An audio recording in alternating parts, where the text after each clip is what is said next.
दोस्तों नमस्कार। दोस्तों मैं बिमल शाही आप सभी लोगों का अपने चैनल में स्वागत करता हूं और उम्मीद करता हूं कि आप लोग सब लोग स्वस्थ होंगे एवं मस्त होंगे। सभी राष्ट्रवादियों और सनातनियों से ये निवेदन रहेगा कि आप लोग मेरे चैनल को सब्सक्राइब कर लीजिए और वीडियो को लाइक एवं शेयर भी कीजिए। दोस्तों हम लोग बात करने जा रहे हैं आज सुप्रीम कोर्ट के बारे में। दोस्तों सुप्रीम कोर्ट में एक सुनवाई चल रही है। सुनवाई किस लिए चल रही है कि एनसीईआरटी की किताब में, क्लास 8 की किताब में सुप्रीम कोर्ट के ऊपर एक चैप्टर है और उस चैप्टर में बताया गया है कि न्यायपालिका में भ्रष्टाचार है। तो इस मामले का संज्ञान सुप्रीम कोर्ट महोदय के चीफ जस्टिस ऑफ इंडिया के पास जाता है। तो chief justice of India Suryakant महोदय के पास जब ये मामला जाता, संज्ञान जाता है, तो वो एक बेंच बनाते हैं और इस मामले की सुनवाई करते हैं। और सुनवाई करते हुए सुप्रीम कोर्ट के माननीय सीजीआई ने ये कहा कि ये बहुत गंभीर मामला है और हम न्यायपालिका के खिलाफ इस तरह का जो करप्ट शब्द लिखा जाता है न्यायपालिका को लेकर, ये हम इस तरह की चीजें को बर्दाश्त नहीं करेंगे। उन्होंने यहां तक कहा कि जो लिखने वाले हैं इसकी जांच की जाएगी कि किस मंशा से ये पूरा चैप्टर लिखा गया है और इसकी जांच करेंगे। और अगर उन्होंने शर्त के साथ माफी भी मांगी तो भी इसको वो स्वीकार नहीं करेंगे। तो हम लोग इस मुद्दे पर बात करेंगे कि आखिरकार इस चैप्टर में ऐसा क्या लिखा है जो सीजीआई को इतना गुस्सा आया, और क्या सीजीआई का गुस्सा जायज है या सीजीआई खामखा भावना में बह रहे हैं। तो सीजीआई से मेरा एक सीधी सवाल है। पहले सीजीआई महोदय, सूर्यकांत महोदय, विथ ऑल ड्यू रिस्पेक्ट, आप मुझे इतना बता दीजिए कि न्यायपालिका में भ्रष्टाचार है या नहीं। सिंपल आंसर हां या ना। क्या चीफ जस्टिस के घर से नोट से भरी हुई बोरियां पाई गई थी या नहीं? क्या चीफ जस्टिस सुप्रीम कोर्ट के ही जो जांच समिति है ने उस जस्टिस सूर्यकांत वर्मा की जब केस की जांच किए थे तो मामला सही पाया गया था कि नहीं? क्या उस समिति ने जस्टिस यशवंत वर्मा के खिलाफ उनको हटाने का प्रोसेस के लिए लोकसभा को लिखा था या नहीं? तो अगर इन सब का जवाब हां है, तो फिर अगर चैप्टर में किसी ने लिखा कि हां न्यायपालिका में भ्रष्टाचार है, हम सब जानते हैं कि इस देश की 3 स्तंभ हैं जो संविधान के, न्यायपालिका, कार्यपालिका, विधायिका, और सभी में भ्रष्टाचार है। अगर आपको भ्रष्टाचार लिखने पर इतना गुस्सा आ रहा है तो क्या आप कह सकते हैं कि हां न्यायपालिका में किसी तरह का भ्रष्टाचार नहीं है और ये सब जो बातें लिखी गई हैं वो झूठ है, न्यायपालिका में किसी तरह का कोई भ्रष्टाचार नहीं है? क्या आप ये डंके की चोट पर कह सकते हैं? माननीय सीजीआई महोदय, आप जानते हैं न्यायपालिका में कितना भ्रष्टाचार है। आप जिस कमरे में बैठते हैं, आपकी जो सीट होती है, बैठने की सीट होती है, वो थोड़ी सी ऊंची होती है। आपके नीचे जितने स्टाफ बैठते हैं भ्रष्टाचार में आकंठ डूबे हुए होते हैं। कोर्ट्स की जो डेट्स होती हैं, तारीखें होती हैं, उन तारीखों की हेराफेरी होती है पैसे लेकर।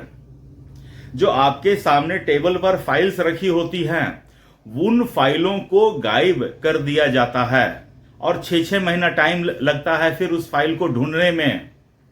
अगर आप ये जानते हैं तो पता नहीं फिर आप पे उसको खत्म करने के लिए स्टेप क्यों नहीं उठा रहे हैं। और अगर आप नहीं जानते हैं तो आपको जानकारी प्राप्त करना चाहिए, ज्ञान वर्धन करने की जरूरत आपको है, न कि किताब लिखने वाले को। किताब ने जो देखा है, सुना है, उसने किताब को लिखा है। आज मैं बोल रहा हूं, मैंने पूरा न्याय प्रक्रिया को समझा है और इसमें होने वाले भ्रष्टाचार को जाना है और इसको महसूस किया और इससे मैं गुजरा हूं। इसलिए मैं कह रहा हूं कि न्यायपालिका भी सब नहीं है। सब नहीं है, सब भ्रष्टाचारी नहीं है, लेकिन इससे ये नहीं कहा जा सकता है कि न्यायपालिका में भ्रष्टाचार नहीं है। आप बताइए सीजीआई महोदय, क्या सभी जजेस ने अपनी संपत्ति की घोषणा की है? अगर नहीं किए हैं तो उस पर एज ए सीजीआई होने के कारण आपने क्या कोई एक्शन लिया है? क्यों नहीं लिया है? या आपने उनको फोर्स क्यों नहीं किया कि अपनी अपनी सभी जजेस अपनी अपनी संपत्ति की घोषणा इस डेडलाइन तक कर दे? आपने नहीं किया। और जो सीजीआई के घर में नोट की बोरी मिली है, वो सीजीआई को अब तक उसके ऊपर कार्रवाई नहीं हो पाई है। क्या आपने टाइमलाइन उसमें सेट किया कि हां 1 महीना के अंदर इसके ऊपर कार्रवाई हो जाना चाहिए? नहीं किया। इसका मतलब न्यायपालिका में भ्रष्टाचार है। आप जानते हैं एक न्याय देने में आप 20-20 साल 25-25 साल लगाते हैं। क्या यह न्याय है? तो अगर ये न्याय नहीं है तो फिर यह भ्रष्टाचार है, सीधा सीधी भ्रष्टाचार है। न्याय पाने का हक हर किसी को है, लेकिन आप न्याय में इतना डिले करते हैं, इतना देर लगाते हैं कि जो पक्ष न्याय चाह रहा होता है उसका जो है आप पर से भरोसा उठ जाता है और वो out of the court settlement करने को तैयार हो जाता है। कोई फिर तीसरा आदमी आता है, वो सेटलमेंट कर देता है।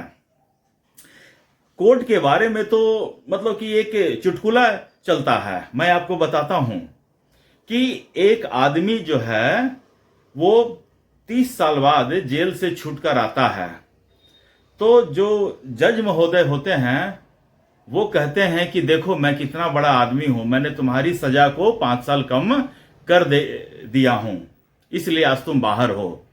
तो वो आदमी कहता है कि महोदय आप तो बड़े आदमी हैं, लेकिन मुझे लगता है कि आपसे बड़े वो हवलदार थे जो आज से 30 साल पहले उन्होंने कहा था कि 5,000 रुपया मुझे दो, मैं मामला अभी के अभी रफा दफा कर देता हूं।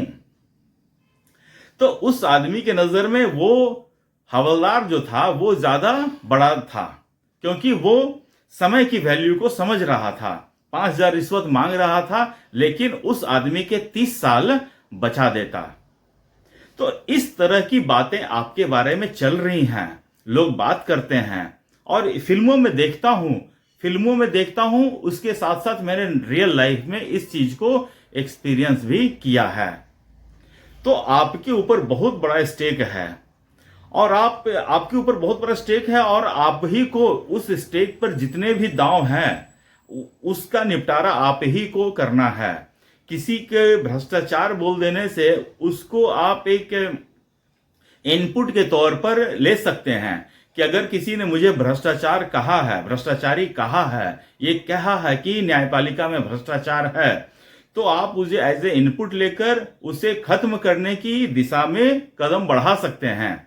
लेकिन आप तो जो लिखा है उसी को सजा देने के ऊपर आतुर हैं, जो कि सही नहीं है। इससे आपकी गरिमा बढ़ेगी नहीं और कम होगी। तो मेरे हिसाब से इस पर आपको विचार करना चाहिए। आपके ऊपर बहुत ज्यादा स्टेक है, न्यायपालिका में भ्रष्टाचार है और इस भ्रष्टाचार को दूर करने का जिम्मा भी आप ही के ऊपर है और आप ही को ये करना पड़ेगा। तो दोस्तों मुझे आज के लिए इतना ही अपडेट देना था। आप लोग अपना ख्याल रखिए, स्वस्थ रहिए, मस्त रहिए। तब तक के लिए नमस्कार, बाय।